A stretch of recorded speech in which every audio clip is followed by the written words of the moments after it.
Hi guys, I'm back with moments in theme park history that shook me. The first one is definitely Expedition Everest being built. I remember like on the Disney Resorts TV channel that I was obviously obsessed with. I watched Stacy on repeat. They would advertise the new rides or whatever, and one of them was Expedition Everest. And I just remember it being like the last really big deal non-IP ride. That's how I remember it. In the shadows of Mount Everest, a train awaits. But be warned, those attempting to reach the summit must face him.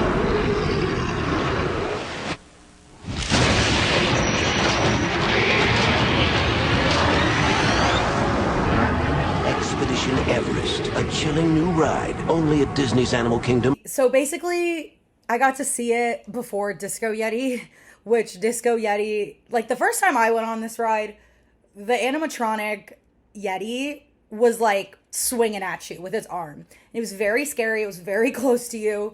It was huge. It was like, it's terrifying. There is nothing that is this big that moves this fast. And then a couple years later, I went on the ride, and all of a sudden, the Yeti was like still, and there was just strobe lights above it, lighting it.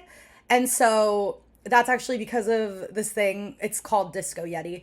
So now when they do like big animatronics, they build the ride around the big animatronic and they make it like accessible to maintenance workers and everything.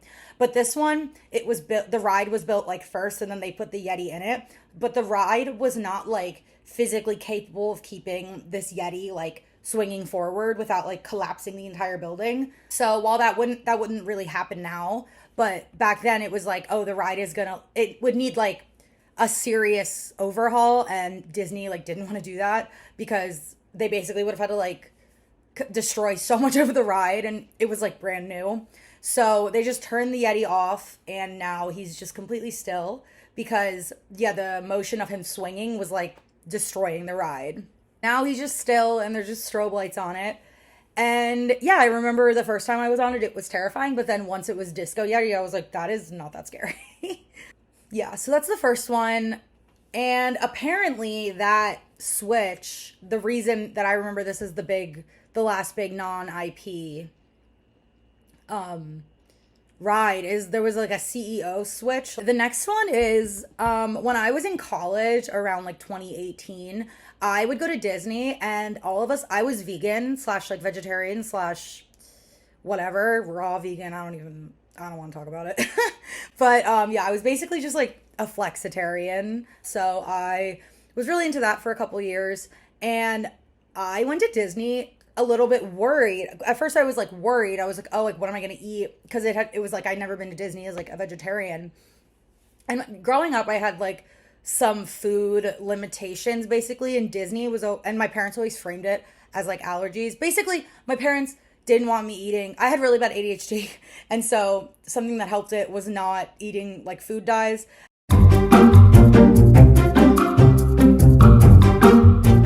And Disney was always extremely accommodating of that. Usually when we went places or I tried to explain the situation to friends, like my friends understood, but like random strangers would be like, what the hell, that's so random. Like, why do you eat like that? And so like, it wasn't my choice, but whatever. And so, yeah, so Disney was always really good about that. I remember like as a kid, I remember them being extremely like accommodating, and like the chef would come out and like talk to you about like the situation, and they were always really understanding. So I should have known that Disney would be good about this. And then right before my trip, I did a little bit of research about like what vegan food they had, and I found out that Disney has like some absolutely banging vegan options. Like I'll never forget, I'm obsessed with, so Magic Kingdom's not my favorite theme. It's probably my least favorite theme park out of all of them. And so out of like the Disney World 4. And but Tomorrowland is like one of my favorite lands ever. Like if Tomorrowland wasn't in Magic Kingdom, I would like never go. I love, love, love Tomorrowland. 2 of my 5 all-time favorite Disney rides are in Tomorrowland. Like I'm obsessed with Tomorrowland. And so I love Sunny Eclipse. I think it's called Sunny Eclipse's Cafe. And it's basically just like a quick service food joint, but they had vegan Philly cheesesteaks, and it was like the best Philly cheesesteak I'd ever had in my life.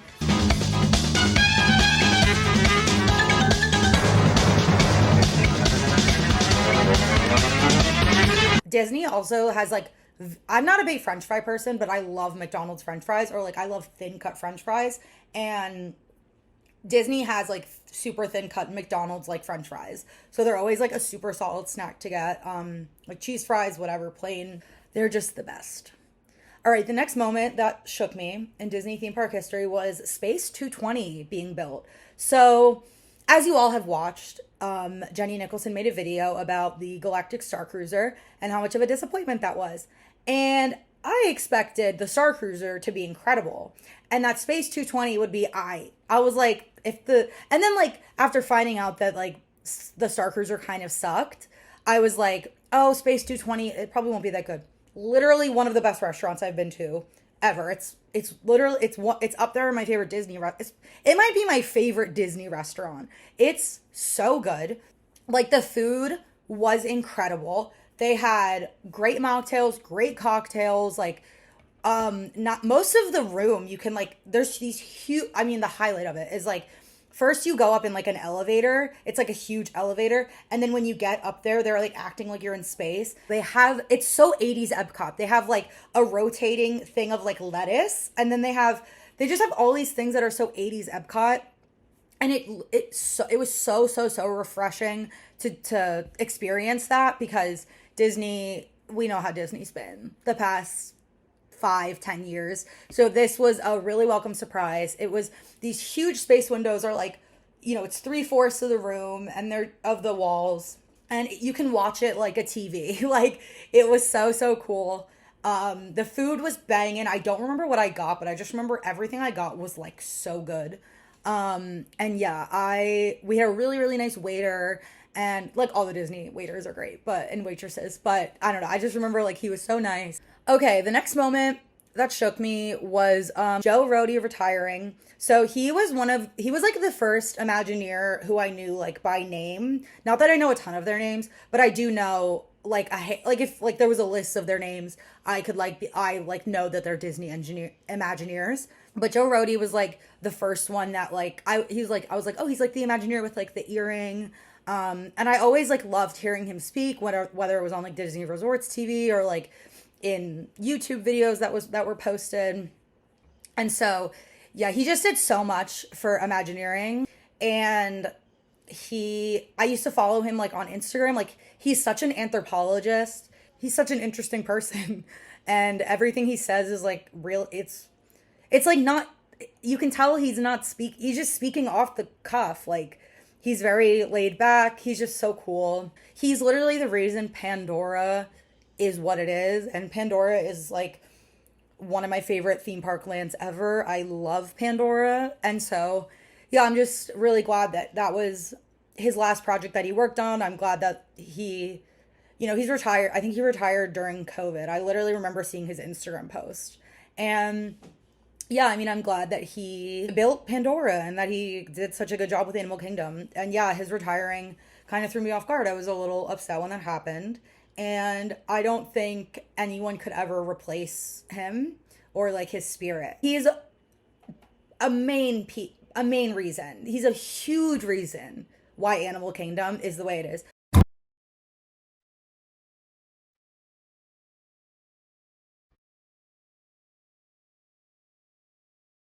From like the African village stuff, which we can talk about cultural appropriation at Disney another time. I'm not going to get into that. When you go to Animal Kingdom, you genuinely feel like it's so racist. It's like, okay. Cultural appropriation aside, I'm not saying that's not a problem. That's just not something I'm going to be discussing here. I can discuss it if there's like interest, because Disney is like the kings of cultural appropriation.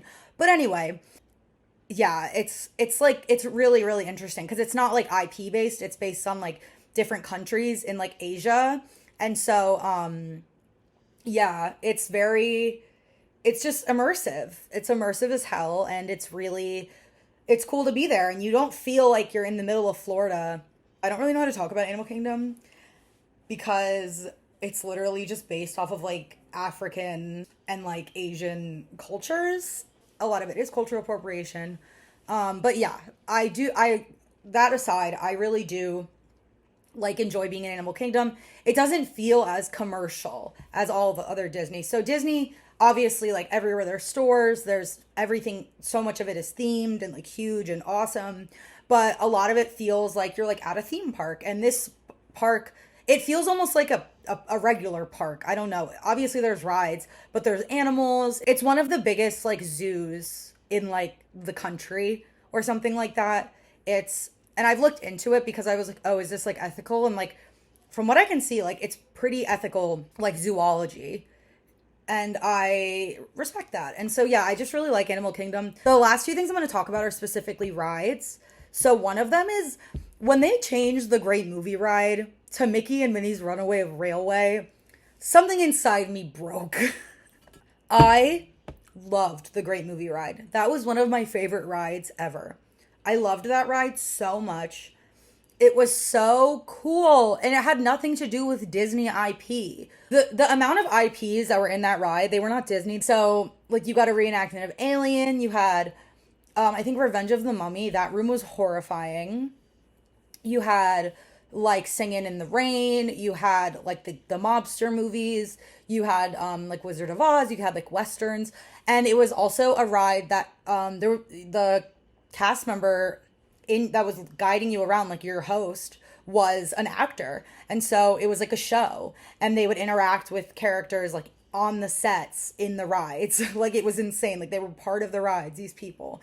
And it was genuinely one of the most immersive, like incredible rides that I've ever been on or ever will be on.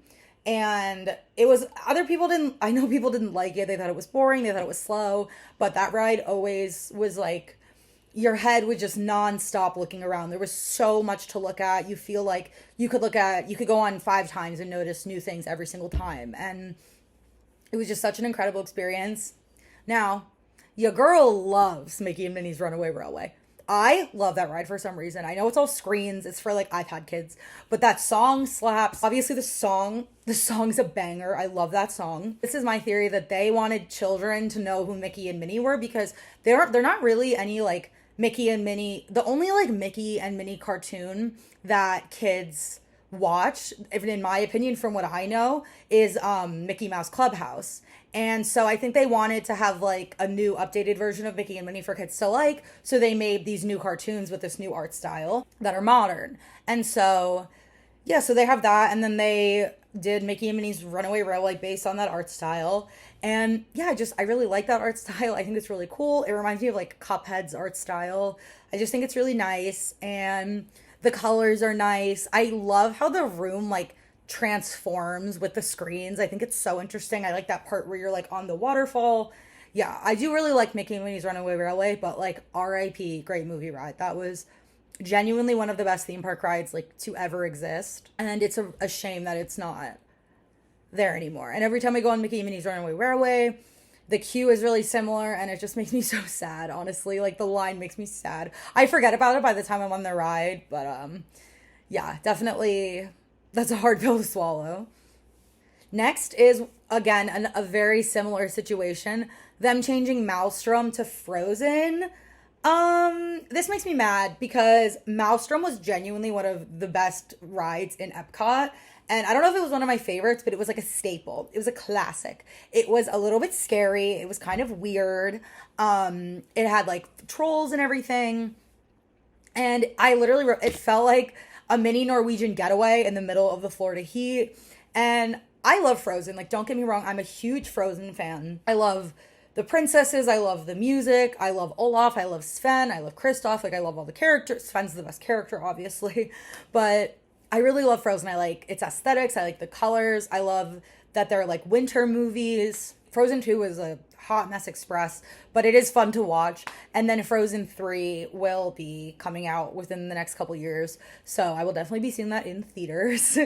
And so, yeah, and so as someone who loves Frozen and loved Maelstrom, I'm just sad that we couldn't get a Frozen ride somewhere else, somewhere maybe new, a completely new building with a new ride. Yeah, I just think it's sad that they had to, it's the same situation with the Great Movie Ride. It's so sad that they had to like destroy a classic ride to make Frozen's a lackluster ride. Like, Frozen and Mickey and Minnie's Runaway Railway are very similar. Where like I do like these rides, but they're just not the best that Disney can do.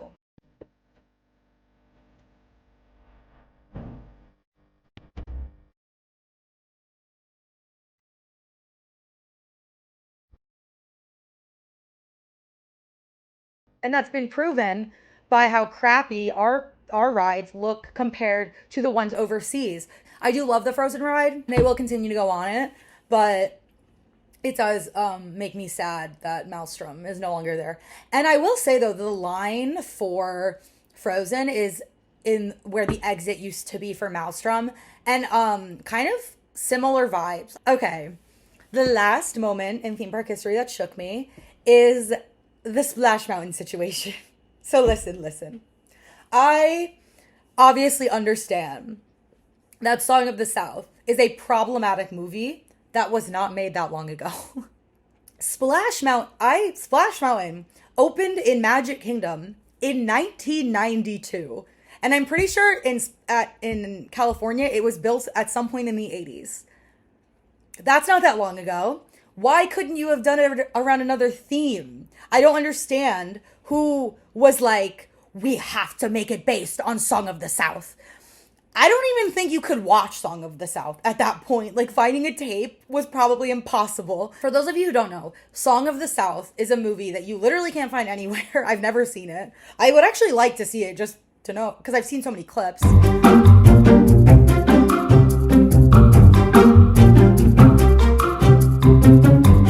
There's just, in my opinion, there's no excuse for Splash Mountain to have opened in the first place.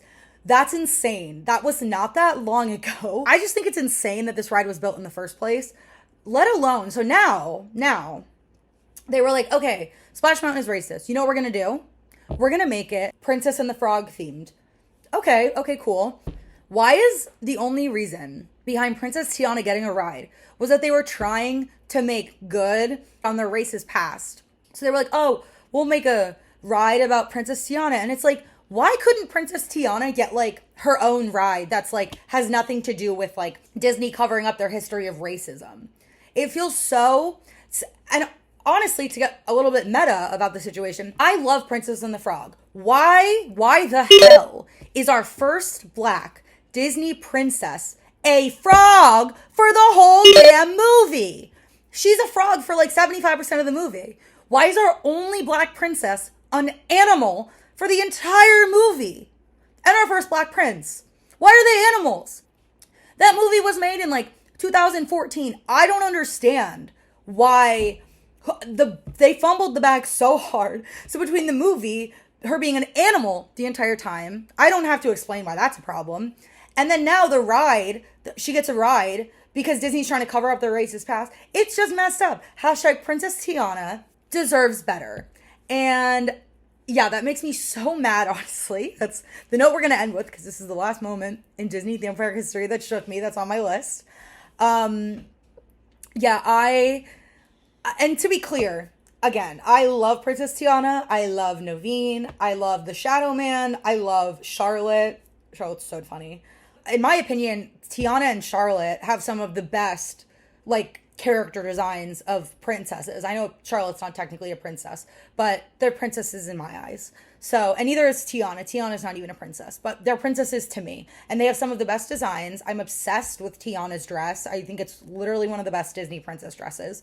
So yeah, I just hate that the only reason that Tiana got anything was because people said that Disney was racist. And then Disney was like, no, we're not racist. And that pisses me off. Also, why was our first black Disney princess in 2014? Snow White came out in the 30s. Pathetic. No, inexcusable. Disney's so racist. This is so sad. I wrote this a while ago, like before the ride opened. The teases of the new ride gives me hope that animatronics will take more center stage as we continue through the 2020s of ride design. The screen-based approach is so pathetic and lame for a multi-billion-dollar company. And so they built the ride, and there are a lot of animatronics, but it's that thing where it's a room and it's all full of leaves and there's one animatronic. And I've heard that they're not even working all the time. Pathetic. All right, guys, that is my moments in Disney theme park history that shook me. Yeah, this was really fun to make. Got a blast.